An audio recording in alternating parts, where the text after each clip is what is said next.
Hello guys, welcome back to the course. In this video, we are going to find out the correlations between populations and disease rate. Okay, so the first thing that we're going to do is to add another block of code, and I'm going to type in data.head. So we're going to display the first 5 rows of the dataset. As you guys can see, we have these 10 columns. So in this video, we are going to find the correlations between this column, populations, and this column, the disease rate. Okay, so our initial hypothesis is if the populations is lower, then obviously the rate is going to be higher. And the exact opposite, if the populations is smaller, then obviously the rate is going to be lower, right? So that's our initial hypothesis, but we are not really sure. So we're going to test that hypothesis.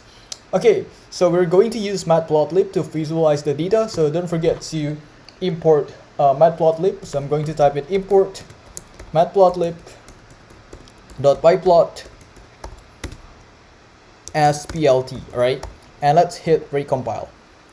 Okay, so the next thing that we are going to do here is to calculate the correlations coefficients between populations and rate. Okay, so I'm going to create a variable called correlation coefficients, right?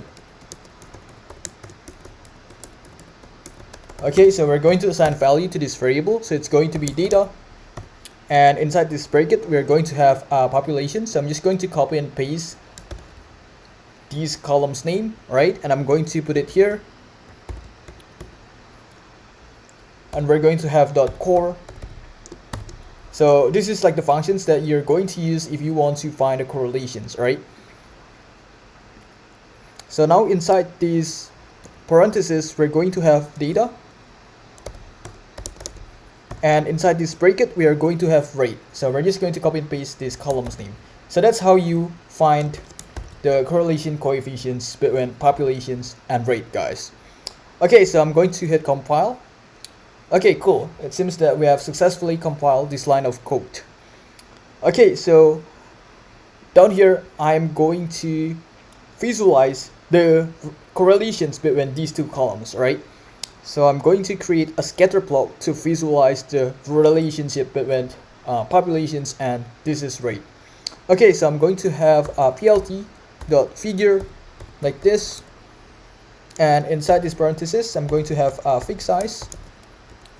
I'm going to set it to be 8,6 like this, and down here I'm going to create the scatter plot. So we have plt.scatter like this.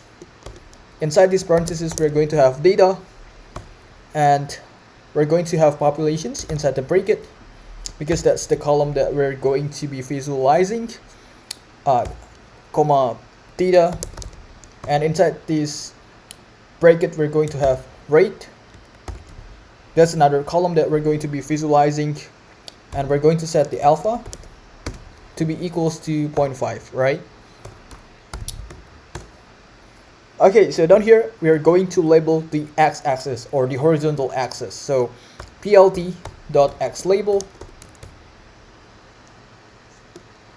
So in this case the x-axis or the horizontal axis represents the populations, right? Populations. And we're also going to label the y-axis or the vertical axis. So plt.ylabel. So in this case, the vertical axis or the y-axis represents the disease rate.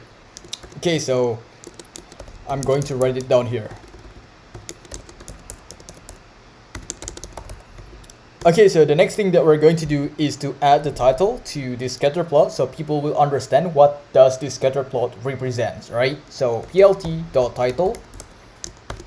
So inside this parenthesis, we're going to have populations versus disease rate. Okay, so that's going to be the title for this scatter plot. And the next thing that we're going to do is to display the correlation coefficients as text on the plot, right? So we're going to have plt.text. So we're going to add the text to the scatter plot. So we're going to have 0.1 like this, 0.9. Then we're going to have f correlations like this,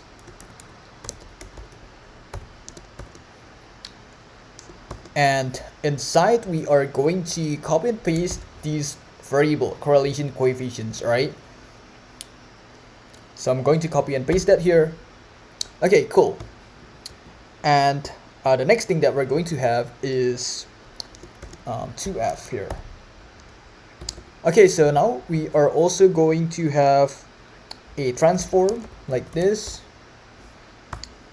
We're going to set it to be equals to plt dot gca trans axis. So this is just to make it beautiful, guys. If you don't want to use this, it's totally up to you. I just want to make the scatter plot beautiful, right? And the last thing that we're going to have here is plt.show. Okay, cool. Well, actually, we forgot to print the correlation coefficient. So I'm going to add another block of code here. So I'm going to print the correlation coefficients, right? So f correlations coefficients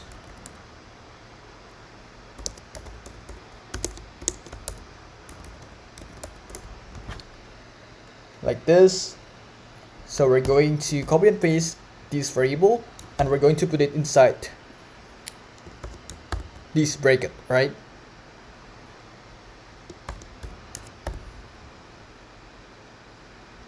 Okay, so I'm going to hit compile. So as you guys can see, this is the correlation coefficients 0.02. Okay, now we're going to hit compile, but before that I made a mistake, guys. So scatter needs to be double T, alright? And we forgot to add S here, transform, right? Okay, so now we're going to hit compile. So we're going to visualize the relationship between populations and the disease rate using a scatter plot. So let's hit compile. Okay, as you guys can see, this is the scatter plot, right? So the x-axis or the horizontal axis represents the populations, and the y-axis or the vertical axis represents the disease rate.